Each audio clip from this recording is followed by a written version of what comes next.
Hi guys, Jeff Clark, Sources Apprentice. It is February 12th. It is stinking cold out here and it's snowing. It's my favorite season. This morning I got to do one of my favorite things also, which is opportunistic sourcing.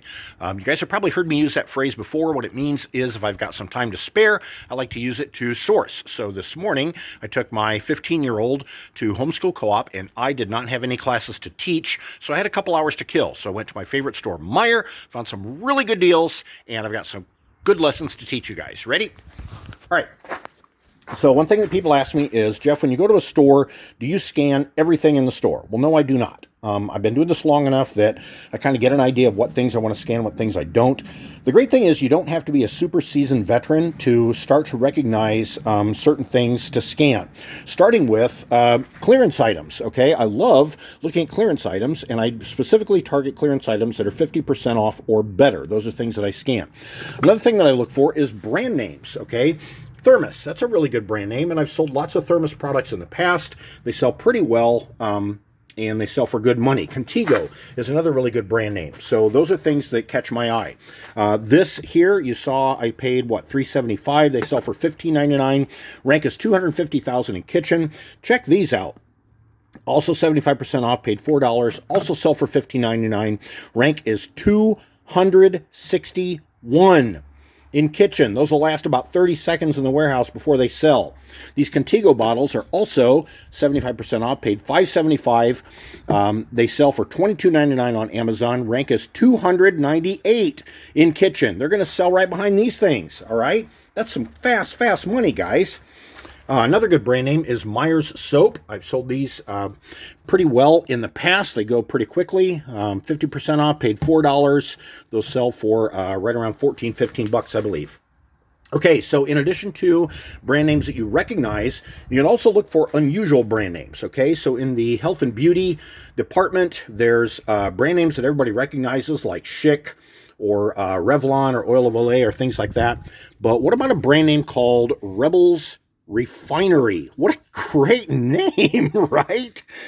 So a brand name like this, that's going to have a loyal following, and people are going to be willing to pay big money for it. So these are also on 75% off, and those are selling for, I believe, $12-13. So that should do pretty well.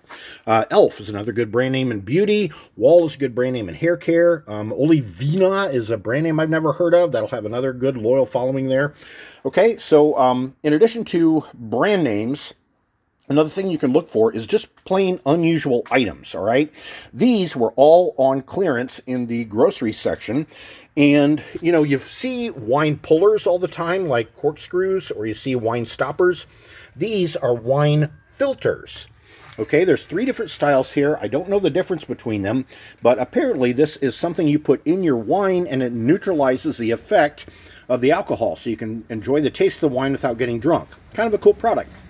Now, a couple things caught my eye. First of all, they're 75% off. These are marked from $10 down to $2.50, $10 down to $2.50, $20 down to $5. But another thing that caught my eye is the fact that these two have a listing on Amazon with rank and no sellers. Okay, now that's my favorite scenario. That means there's demand and there's no supply. And when I look these up on eBay, there are several sold listings at $12, $13, $15 a piece. You see, I paid $2.50. So now this one here had rank. It had 1 seller on Amazon at $31. I paid $5. Holy smokes. So another question that I get asked is, Jeff, when do you FBA something and when do you merchant fulfill? Well, you guys know I like to FBA almost everything, okay, because I don't like stuff sitting around my house. But these I'm going to merchant fulfill. And the reason for that is because there are no current sellers. So I know there's demand and there's no current supply. So if I FBA them, then I have to wait until I get a shipment together and Amazon gets around to checking the shipment in, which can take a long time. I'm waiting a long time for sales to happen. But right now, since there's no supply, I get to be the only supply. I'm merchant fulfilling these, both of these. And what that means is these are live right now. While I'm making this video, I could be selling these. I don't know. I'll have to go check my account when I'm done. But that's one time that I will merchant fulfill something over FBA is if I'm the only seller and I can get it live on Amazon right now. So I bought 23 of these, listing them for 15, 16 bucks, something like that.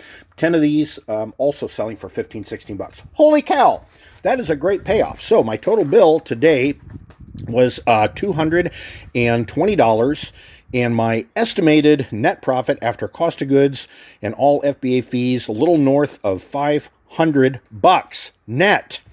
Not bad for a morning's work, right? Leave me some comments and let me know what you're finding in your sourcing.